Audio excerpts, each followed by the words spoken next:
Good morning. I just had the most amazing drive over here. It's around 6:30 on Saturday in Dripping Springs, but I couldn't get the phone to capture the picture, and it was curvy country roads, just nobody on the roads. Calmness, stillness, calm everywhere because of the rain.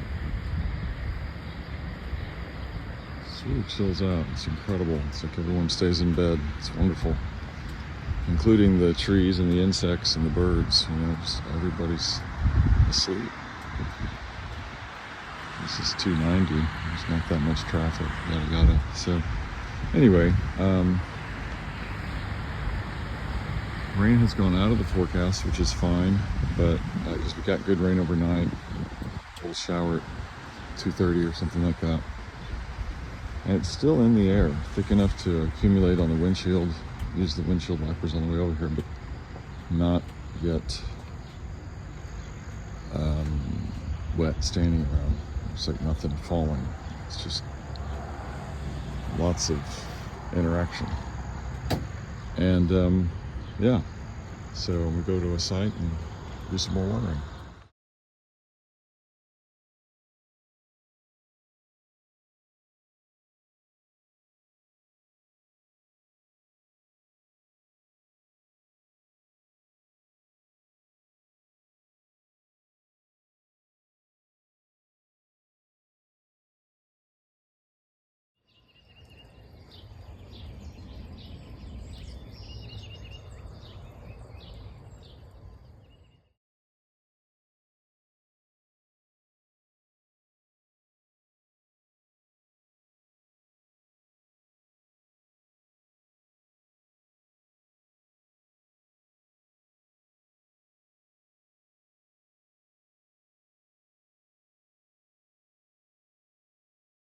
Alrighty, it's 8:24 a.m. We're getting this light rain that's not showing up on the radar really.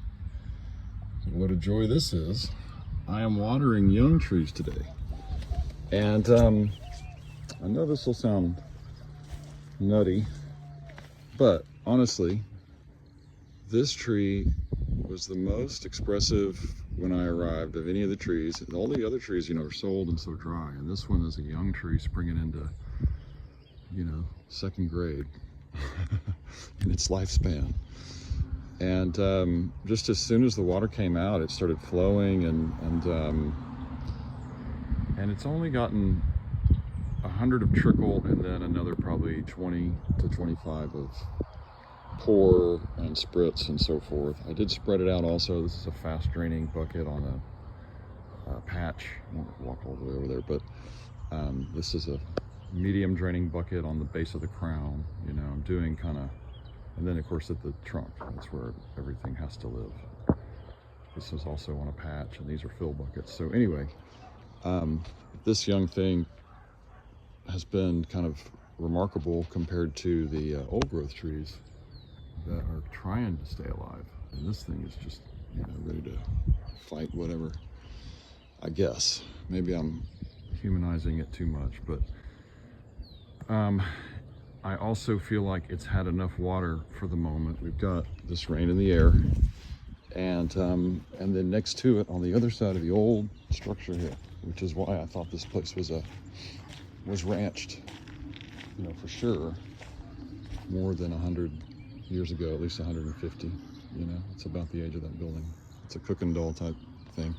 Anyway, this larger pecan also. It's still young, you know, maybe 20 to 50 years older, who knows. It's quite a bit broader, which is why I say that. And it goes up a lot more in its broadness. So maturity-wise, got a youngin', and then kind of a strong young adult going here. And so, I don't know, but it's interesting, the predictions at first were that no rain would happen, and then we started getting little trickles on the way to the water station, and they went away. The air felt dry. Then I started watering, and the air felt moist again, and then, you know, now we're 300 gallons in. We've had the precipitation underneath the canopy level. Just got a little pop in the face, that's nice. You know, off and on for at least 45 minutes, something like that, I would imagine. So it's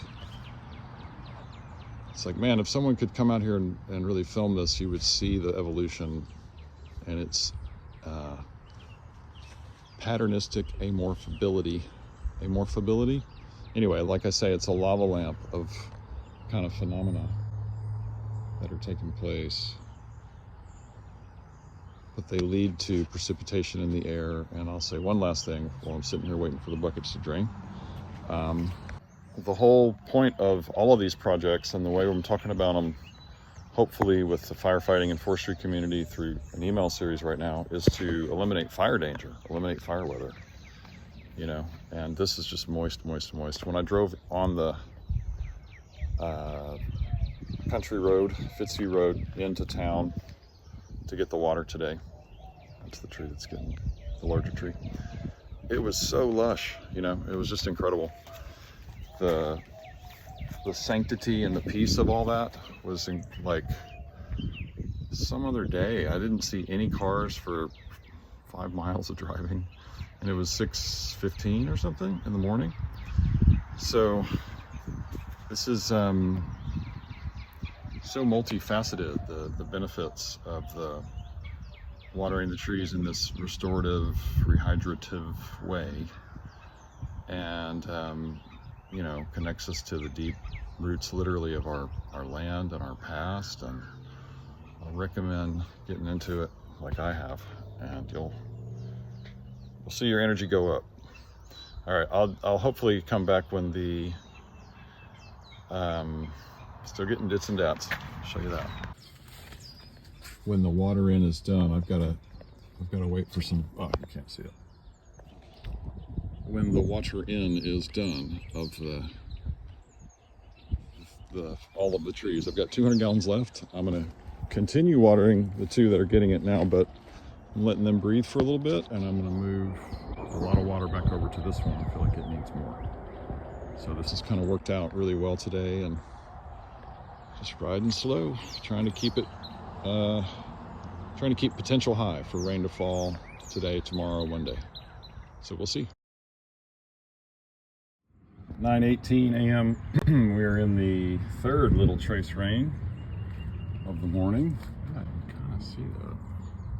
Yeah, see little sparkles. Tiny raindrops. And again, anti-fire weather, to say the least. And anti-heat weather, anti-drought weather. Slight precipitation weather. Oops.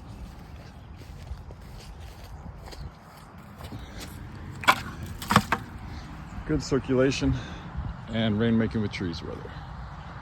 So nearly done here. I'm in the last, I don't know, 15, 20 gallons, and couldn't resist showing a third light rain.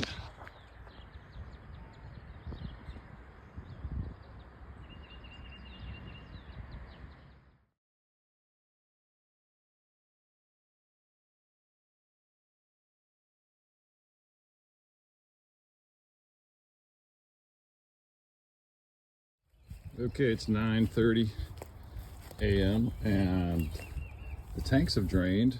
Most of these buckets have drained. I came back to this tree. It got a little water on the very first night, back about 3 weeks ago. And then,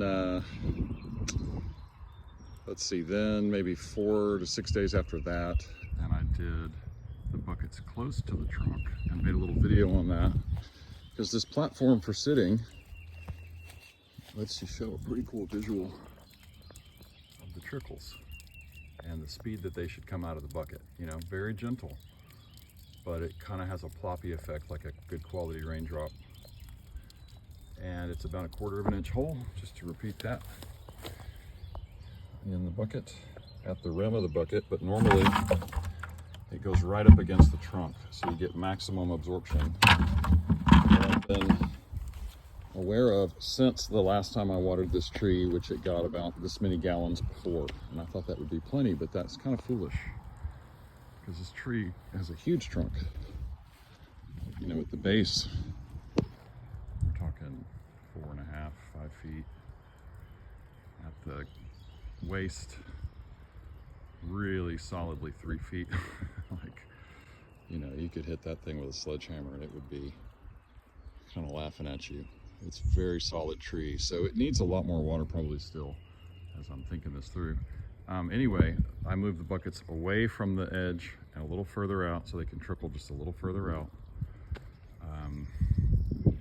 And that again is the idea of watering the root crown is probably the best way to say it, or the root apron in my verbiage, or the root mount, etc. Not just at the trunk. For in particular and only these extremely stressed old growth live oaks. I haven't done this until now, and I've probably done, I don't know, 1,000 watering sessions or something like that. So this has become essential on this landscape where I'm working with some of the biggest live oaks I've ever seen, and they're also coming out of extreme stress. These had no leaves 3 weeks ago. They were better thought of as goners. And now they're vibrant again, coming back. This is the super grandmother that is taking her time, but really, really filling out. And this is our beautiful morning. Even still, transpiration rain popping around. There's our very first tree. Second has recovered from damage. This one, though, hasn't gotten enough water. And so again, the old growth live oaks, I'm doing this thing where I've really kind of try to water the whole area. And that's been smarter because the devastation in the entire droughted system of the soil, the root ball, ground, blah, blah, blah. Okay, sorry I've talked so much, but it's hard for me to get the words out. Thanks, bye. Okay, this is our first bright patch of sun. It's already fading.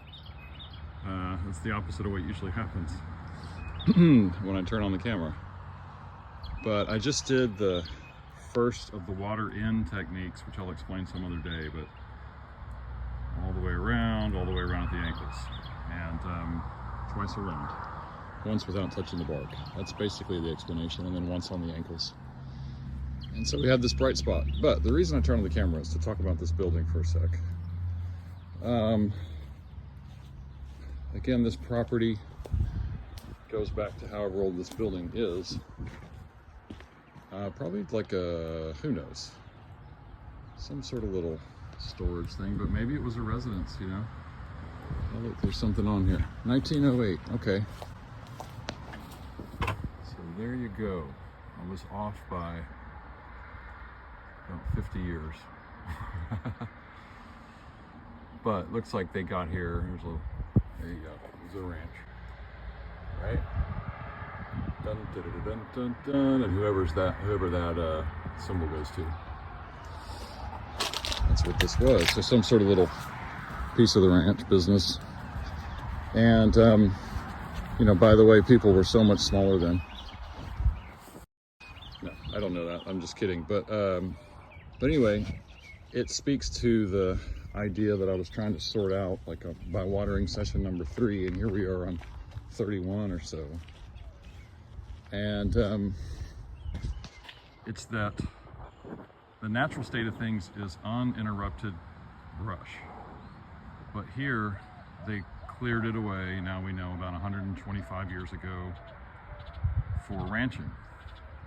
At least, you know, or at least this building was put in about 120.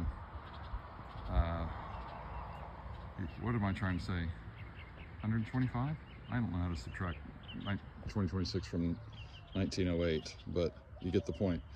And so all of this clearing is an unnatural state. It's not the way things are. Forests and prairies and so forth are not parks. That's a myth of our suburban and urban kind of privileged economic times. So it's the ranching that created that kind of concept of good land maintenance, because it of course benefits the ranch for the short term. And then you notice they ain't here no more because you can't ranch cattle here because it won't survive. The grass doesn't grow. The ranching business moved on probably literally 100 years ago, just, you know, like 20 years after they put that building in. Definitely by the 1930s or 50s. And then this place was reborn as Stunt Ranch in about 1990 and maybe cleared again. But my final point here is the clearing probably was real easy the second time because there's just no sign of brush really here. They planted these shrub, I can't remember what these things are called, but they'll be pretty when they come back to life. And everything else is empty, right? And again, you just look across the street.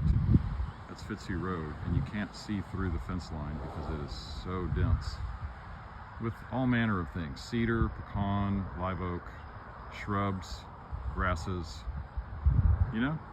And that is the system that works, is all of that. This is the system that fails. First it failed for ranching, and now it's failing in drought. Is that depressing? Anyway, all that was to say, you know, look at this old building. It's a marker in a huge turn in the ecology here that humans need to learn about. Humans need to figure out, you know. This pecan tree is younger than this building. Pretty sure of that. Or maybe they planted them at the same time. You know, Governor Hogg was a big fan of pecan trees.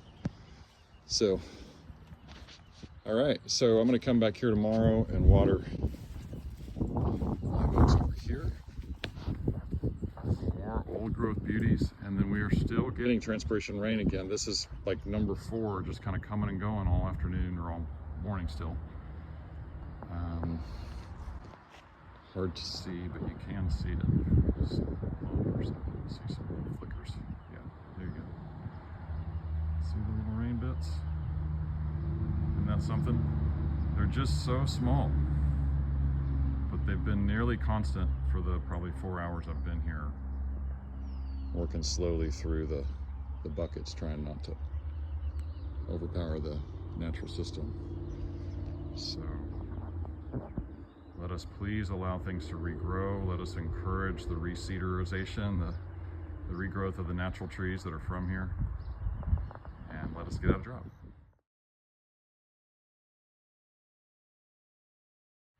All right, that's it. It's about 10:30 on the dot.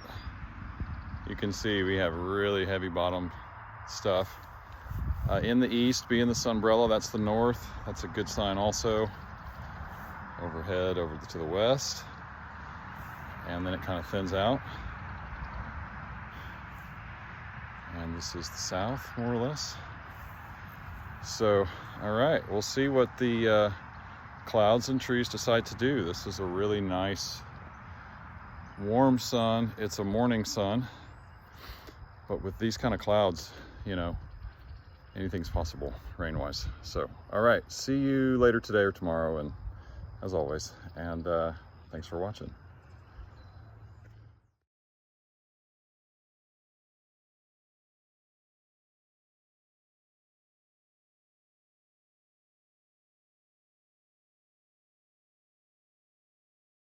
It's 11:12 a.m. I am back at the house, just a half mile or so away from the site. This morning's watering.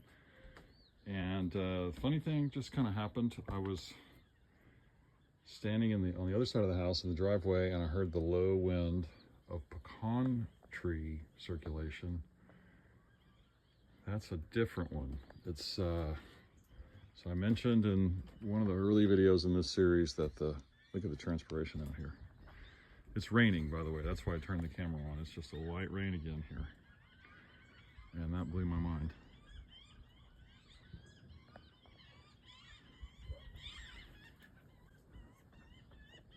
Those geese. Wow. How awesome is that?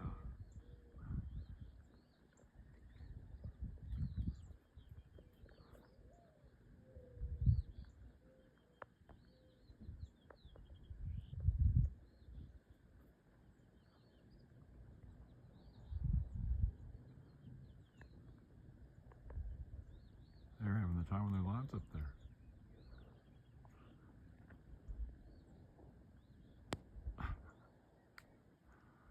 And then it's raining here. What a wonderful existence life can be. Oh man. And I totally lost whatever my train of thought was. That was magical.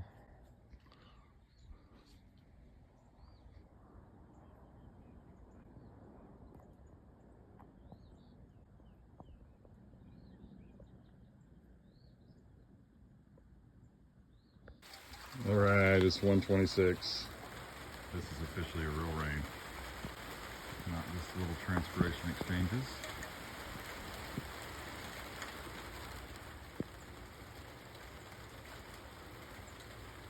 This, though, is what we got this morning. It's almost for over the night and in the morning. Almost as much as we got yesterday, which was supposedly a 1/4 inch.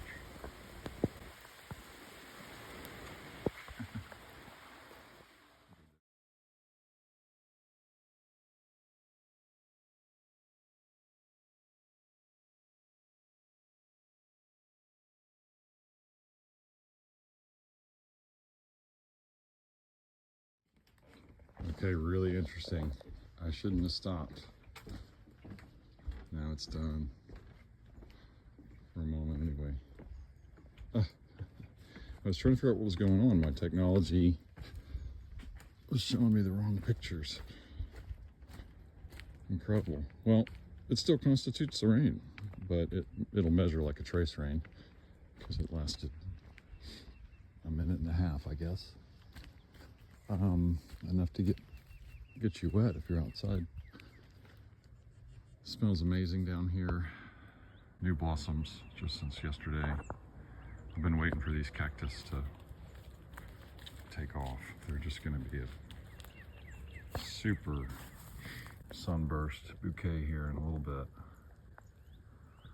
like I ain't never seen around here. So that's going to be cool. And yeah, anyway, we have the real heavy and the real open going right now, and light transpiration rain going right now. So crazy and wonderful. Yeah, it didn't show up on the satellite because it was so brief, but I was planning on saying dramatically that, you know, there you go, this is what can happen. I thought it was really going to keep raining. But I mentioned on my way out from the watering this morning that with the kind of clouds we were seeing, it's like literally anything is kind of possible in a positive, beneficial, benevolent sense. There's enough moisture in the atmosphere and a fair amount in the ground to kind of allow things to happen. And again, I think that is what is kind of taking place, is the system kind of controls when the clouds release moisture as much as it can once it's up and running.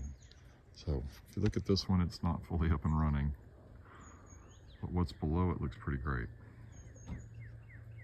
All of these leaves, and it does constitute a complete air column when you really get to know it. So anyway, more stuff for people to think about and play with, experience.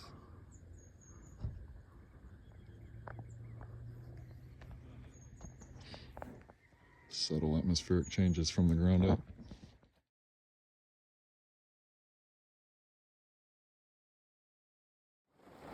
Alrighty, 2:17 p.m. Amazing. The second I start the phone, shower subsides.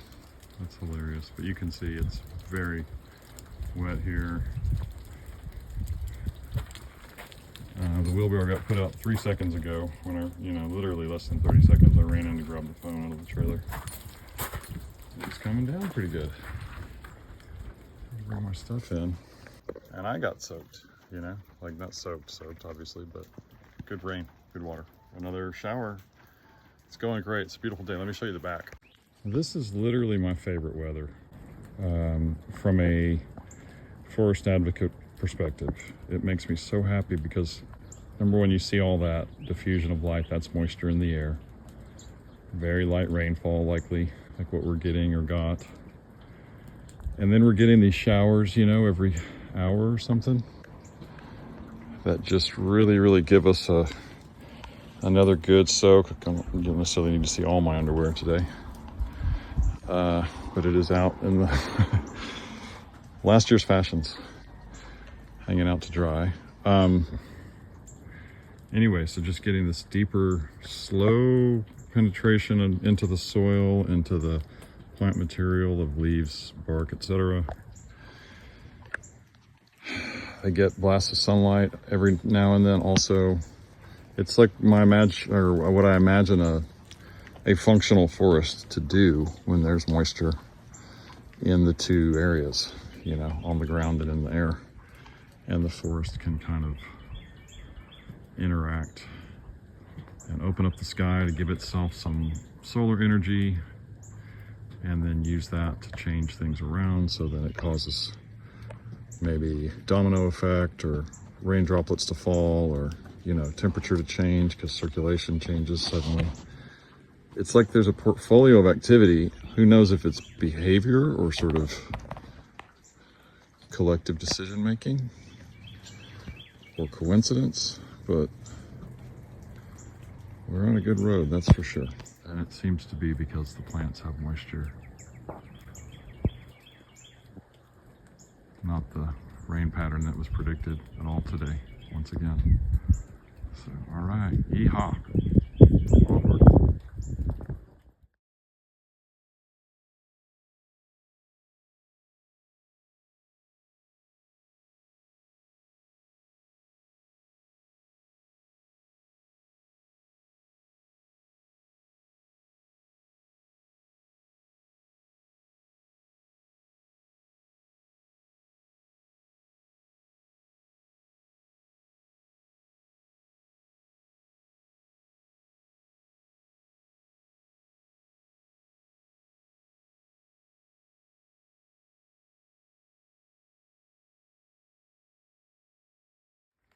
Okay, it's 7:04 p.m. We're getting rain again. This is probably the 7th time I've gotten a shower. A couple of them are heavy. Most of them have been super light all day. But that's that's just the 8th time, because we had 2 heavy showers. So probably 5 or 6 light showers throughout the day and 2 heavies. One of the heavies was really short, like a minute long, but that characterizes the way the day has gone. I talked to some people who were saying they drove through Dripping Springs this afternoon around 1 p.m. and it was like a heavy shower and then nothing, and then a light shower and then nothing, and then a heavy shower and then nothing, just driving down the highway. So it really dotted out just like it showed on the map. The forecasting, and it's raining right now again. To me, that says that the system has this intelligence to know how to dapple the moisture over the landscape in a variety of ways, and that it will try and do that. You know, it somehow coordinates to distribute moisture very efficiently for the overall health of the system constantly. And so why wouldn't we think it can do it with this sort of rainfall distribution as well, given the stochasticity and amorphicity of the atmospheric interaction? Why wouldn't we think that? That's what it's doing, trying to do. Manage the waves of moisture in the atmosphere, you know, sort of direct the atmospheric rivers whenever possible.